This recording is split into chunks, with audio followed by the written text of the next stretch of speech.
Howdy, it's Tubalcain again, and this is part 4 of my build on the Progress engine. So, welcome back.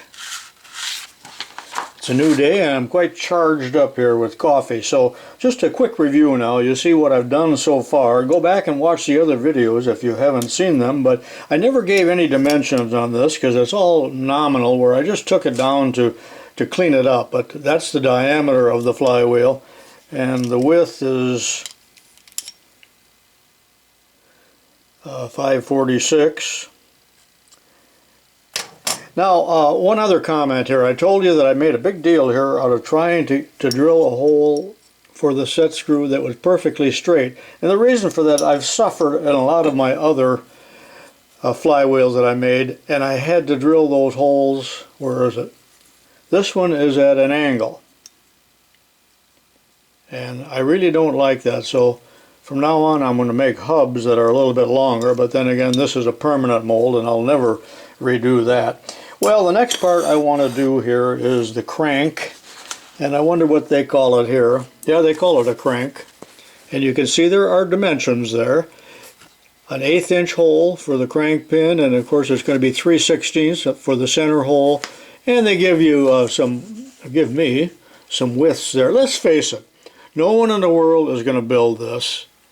But I think it's interesting for some of you to watch this, and so many of the operations that I perform here are similar to ones that you can use just in everyday life. But here's that crank. Now what they suggest here in the drawing, and I don't go for it at all, they said to take the 3/16 shaft, turn it to 1/8 inch and thread it, and they didn't even tell you what pitch, but to me that reduces it too much, and then this would be threaded 1/8 inch in the center, but I don't like that. And then they said to peen the end over. Well, that was printed in 1913 or something. We don't peen anymore. So what I'm going to do is ream it 3/16 and then use a set screw, but it could be pinned. I don't like the idea of the Loctite. Or this could be threaded, it would be 1032, let's say, and this threaded 1032 and screwed in there. So there's all different kinds of ways of doing that, so you can,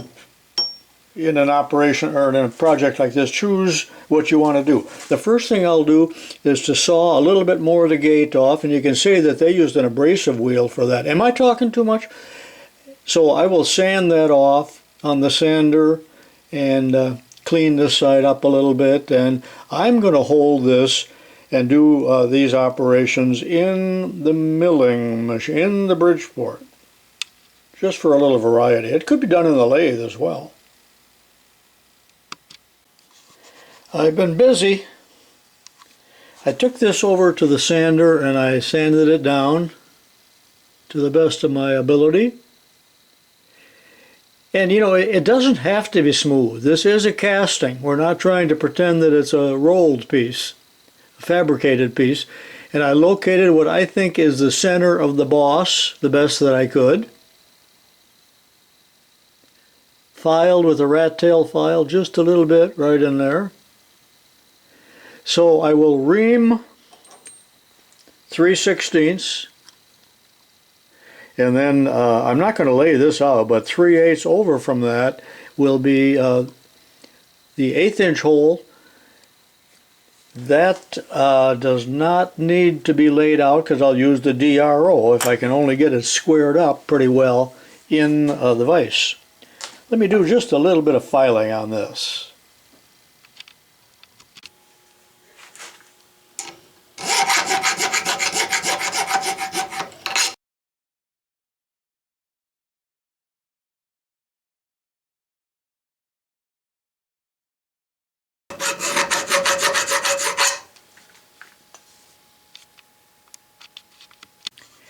There's got to be 1,000 different ways of doing this, but I like to show various ways, and now I'm at the Bridgeport, and the work is held in the vise with some rather skinny, thin parallels, and I'm using a wiggler to locate the center, and you can see that it's pretty well on, and I brought that down.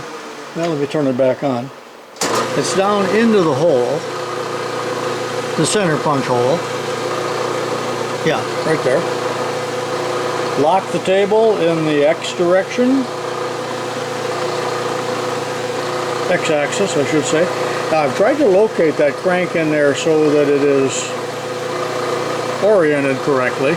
And after I drill and ream that hole, then I'll just crank it down 375 thousandths. I've got the DRO zeroed out, and drill and ream the other one 1/8 inch. So let me tackle this one first because I'm right on. Center drill.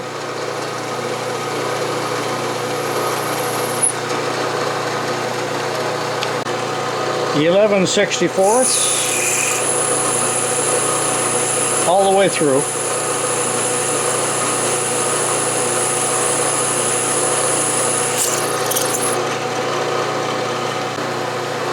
(3/16) ream.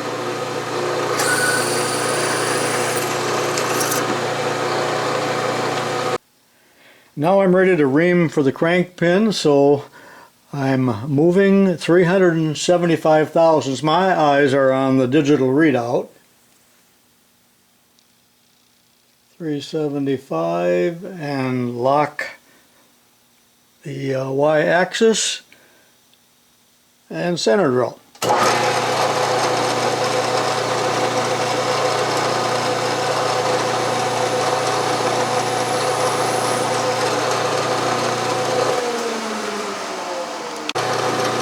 Drill 7/64. Make sure you don't run into your parallel if you have one under there.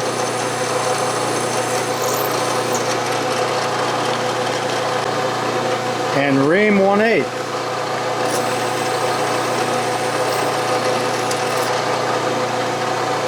And done.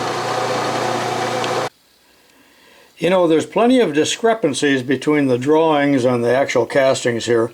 So notice that it calls for the entire thickness of this little casting to be 1/4 of an inch, but in the reality here, this part alone is over a 1/4 inch, and here we have really almost a 1/2 inch. Now, I'm not going to change any of that at this time.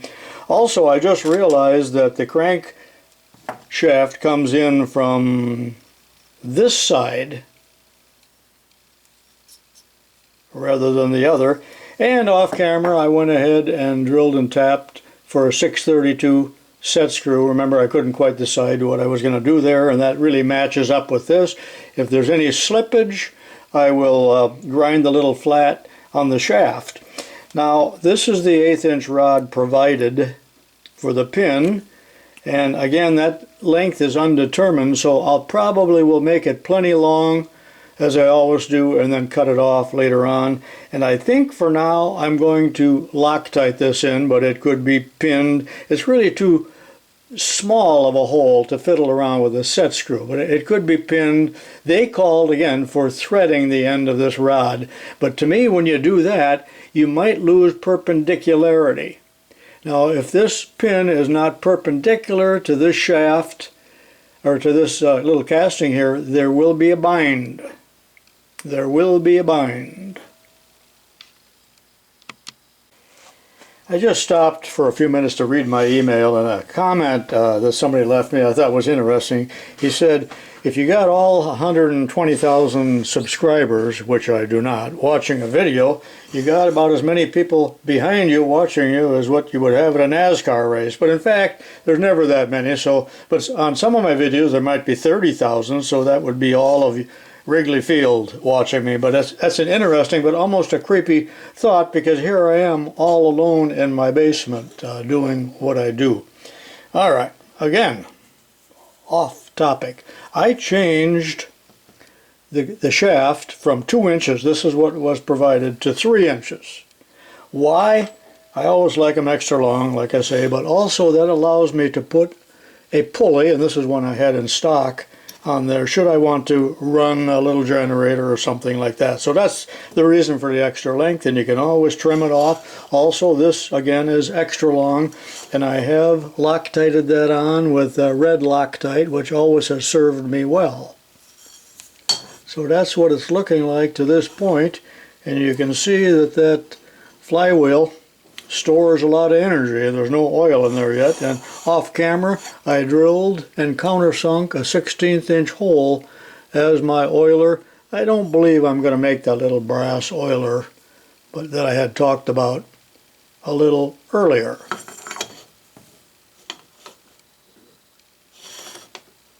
So I think next I will tackle drilling and reaming this 1/8 inch hole after I have a bite to eat.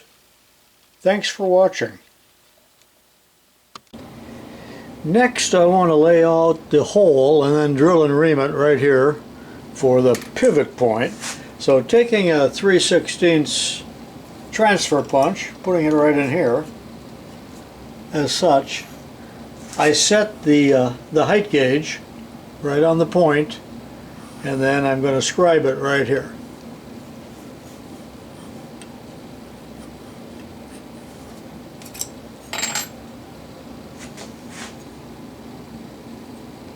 And you can see, I think, it's about on the center of the boss, and then I need to find the center in the other direction, and that'll just be by eyeballing it, and then I'll go ahead and center punch it.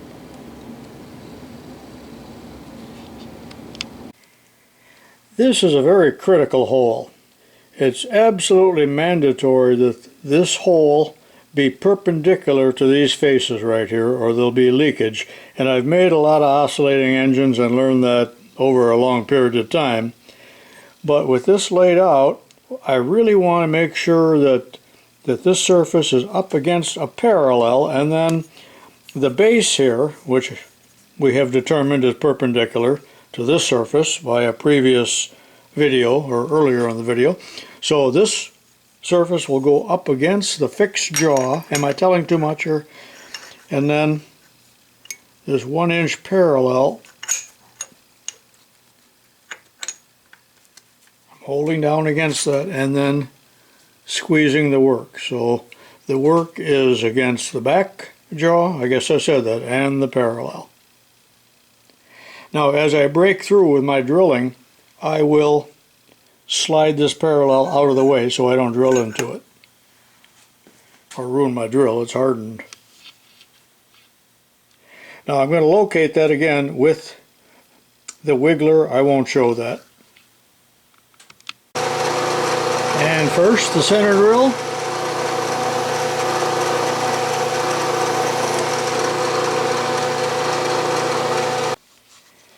And now the 7/64. Hello to all you Norwegians and Swedes and other Scandinavians out there. I know that a lot of you are watching, and thank you. Need to get that down where I can deal with it.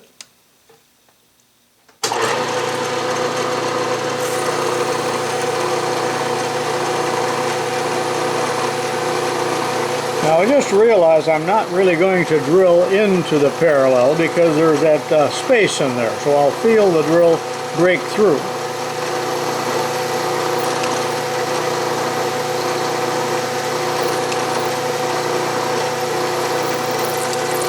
There, I'm through.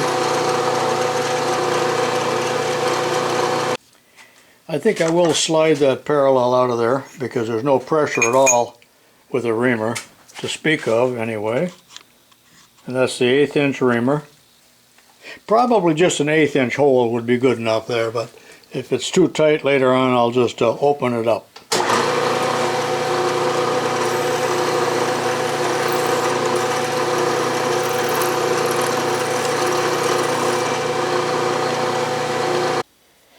The main frame is pretty much done now, other than the steam ports that need to be drilled in there, and I'm going to do that later on when I have the cylinder attached.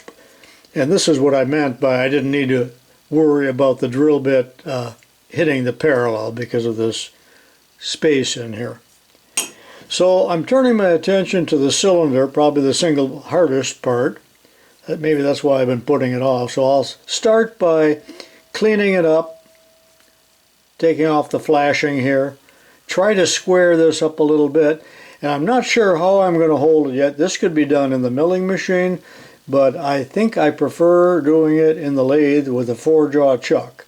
And that's how I did the other Stuart engine, And that's, what, almost 60 years ago, but I remember doing that. Isn't that funny? I don't remember what I had for breakfast today, but I remember certain things about building that engine. But I guess that's because you're so impressionable when you're young and you're a teenager and you're just taking everything in and remembering a lot of it. That's why it's so important to go to school when you're young, because your mind is so open. Sorry for that little tirade. So let me clean that up off camera. I need to find the center of the cylinder, and that's easy enough to do in this direction here, because the parting line, the parting plane, is the center that way. But checking the diameter with the caliper, it's 1.187. Half of that is 0.592, and I've set my height gauge for that. So setting it about like this, you see that? It's mighty awkward here.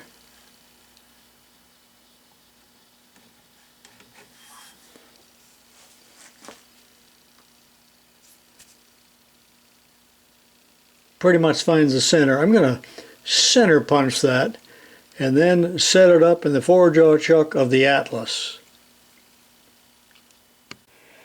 As you can see, I'm partially set up here, and I'm over to the closing lathe now, because of all things, and this is the four-jaw off of my Atlas lathe, the hole here is not large enough to accommodate even that little cylinder, mainly for the reason is that it has to be held off-center. So I haven't had this chuck on in years. I avoid four-jaw chucks if at all possible, and I wish I had my buddy A-Bomb here. This job would be done, but this is getting rusty just from being in the cabinet here. I wish I knew how to remove rust. Anyway, in the four-jaw chuck, and this isn't quite done yet, the first thing I do is to run the center up, and that's how I roughed it in, just by bringing a center up and seeing if it aligns more or less with that center punch hole. And that may be close enough, but let me show you a way to get it just a little bit closer. I broke out the old Starrett center finding tool here, and many of you probably haven't seen one of these other than in a video that I made a long time ago. And it's an archaic tool, and it wouldn't fit into the quick change tooling. I had to break out the lantern tool post, but why should it fit into modern tooling? It's archaic and belongs into an archaic tool holder. So anyway, the point of that is held into the center punch mark, and there's a bit of a spring right here, so it's forced in, and this is a gimbal. So when I rotate this, either by hand or under power, following the end here, if I can get it all in one frame, it's not on center yet, but take a look at it, how it wobbles out here. It's amplifying the error.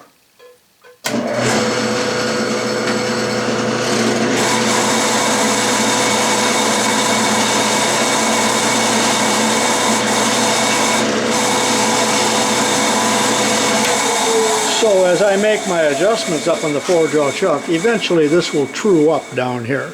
And then I know that I'm, for all intents and purposes, on center. I'm not going to show any more of that because I'm sure that the majority of people aren't interested. And if you are, you can go and look at the other one. This is a Starrett. I also have a Brown and Sharp, but they do the same job. I doubt they're made anymore. I know they're not made anymore. Alright, 5 minutes have passed. A-Bomb could have done it in 30 seconds, but it's pretty much spot on. Now you're going to see just a little bit of wiggle here at the center. Take a look at it.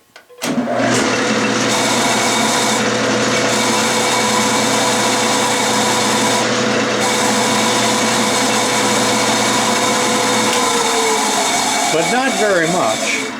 Now if you look at the ratio here, where there's about 8 inches right there, and there's about maybe inch and a half or something up there.